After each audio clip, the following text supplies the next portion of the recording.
Meet Mike Moo, Farnsworth, and Calvi's 3 house cats with 3 totally different looks, but one thing in common: they're lovable, quirky, and anything but ordinary. Mike Moo is sleek and jet black, a true gentleman with a head the size of a grapefruit. Farnsworth? He's always dressed to impress in his dapper tuxedo coat. And then there's Calvi, the playful matriarch, a fluffy brown tabby who runs the show. These aren't fancy purebreds, they're rescues. Everyday domestic cats. And yet, they represent some of the most common and misunderstood coat types out there. Tuxedos, tabbies, and torties sound familiar? They may not make the top 10 cat breeds lists, but they make up 95% of the feline population in the US. So how can you tell these fabulous felines apart? And does their fur color say anything about their personality? Today, we're diving into the world of domestic shorthairs and longhairs, their patterns, behaviors, and what really makes them tick. If you've ever wondered whether a cat's coat means more than meets the eye, stick around, you're about to find out. You've probably heard someone say, "Oh, she's just a tabby," or maybe even assumed that all tabby cats are female. But here's the truth: tabby isn't a breed or a gender, it's a coat pattern. And it comes in an amazing variety of colors, from orange to gray to yellow to brown. What they all share are signature features: slashed stripes on the face, neck, and body, and that unmistakable M stamped proudly on their foreheads. But here's a cat fact that might just blow your whiskers back: genetically, all cats are tabbies. Yep, even that sleek, solid-colored kitty on your couch. The tabby pattern comes from the agouti gene, which adds banding to each individual hair. If a cat looks like a solid color, it's just because other genes are temporarily hiding that classic tabby coat. Sometimes, if the light hits just right, you can even spot those hidden stripes, especially on a cat's tail or legs. Kittens may show tabby markings early on that fade with age, but don't be surprised if those stripes reappear generations later. Tabby coats come in 4 main styles.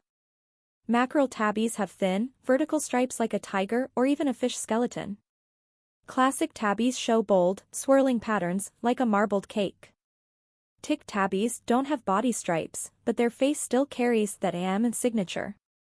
Spotted tabbies wear spots instead of stripes, with patterns as unique as snowflakes. And don't forget the orange tabbies, also known as marmalade or ginger cats, like the one and only Garfield. These fiery fur balls get their color from a pigment called pheomelanin and often have adorable freckles. Fun fact: most orange tabbies are male, thanks to genetics, outnumbering females about 3 to 1. So the next time you spot a regular house cat, remember, there's nothing ordinary about a tabby. In fact, they may just be the original blueprint of every cat we know today.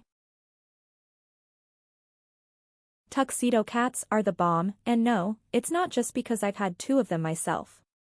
Even Shakespeare supposedly had one. So hey, if tuxies were good enough for the bard, they're definitely good enough for us. These black and white beauties are called tuxedo cats because, well, they look like they're dressed for a fancy night out. With crisp white paws, sleek black coats, and often a white chest or even a little bow tie, they truly wear their own formal wear 24/7. But not all tuxedos look exactly the same. Some are almost entirely black with just a splash of white on their face, chest, and paws. Others, like harlequins, have unique black and white patches all over.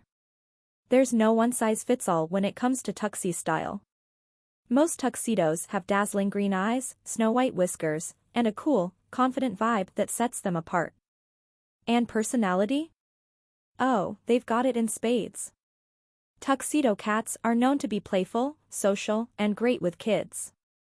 They're equal parts mysterious and fun-loving, kind of like a cat version of James Bond.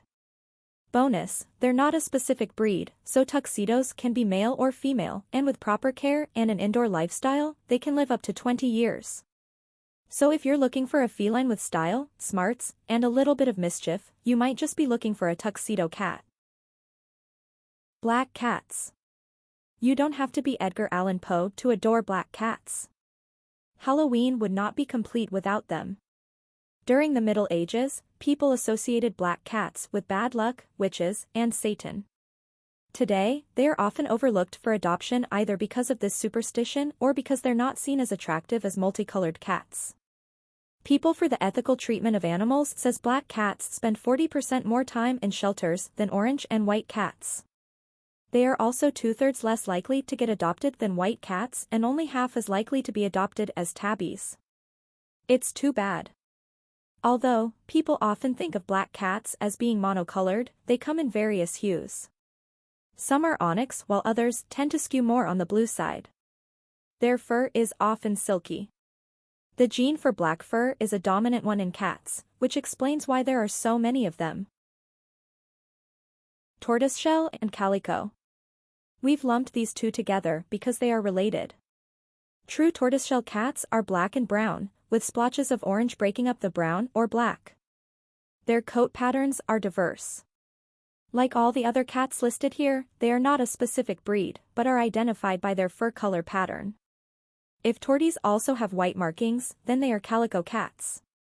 The vast majority of calicos and torties are females and carry 2 X chromosomes in every cell. Their black and orange colors are carried by their X chromosomes. The white color is expressed by a separate gene. Only 1 in 3,000 calicos are males. Male calicos have 3 sex chromosomes, 2 X, 1 Y in male, rather than the usual X and Y chromosomes. A male calico will be either orange or black, but not both. However, they could still have white coloring. Calicos generally live between 12 and 16 years. White and albino cats. White cats and albino cats are not one and the same. White cats simply have white fur. Albino cats are white, too, but their coloring results from a genetic trait that results in a lack of melanin, a condition called albinism. You can often pick the two apart by observing eye color. True white cats exhibit a wide variety of eye colors. Albino cats, though, always have light pink, blue or blue-pink eyes and are very sensitive to light. Albino cats also have pink skin around their ears and paws and are sensitive to sunburn, so they must be kept out of direct sunlight during the hottest part of the day. White cats are pretty common, while albinos are much rarer. In some cases, white cats with blue eyes have a genetic predisposition toward deafness because the gene that makes a cat have a white coat may also give it blue eyes and deafness. But not every white cat with blue eyes will be deaf. Often a cat may have one blue eye and be deaf in the ear on the same side of the head.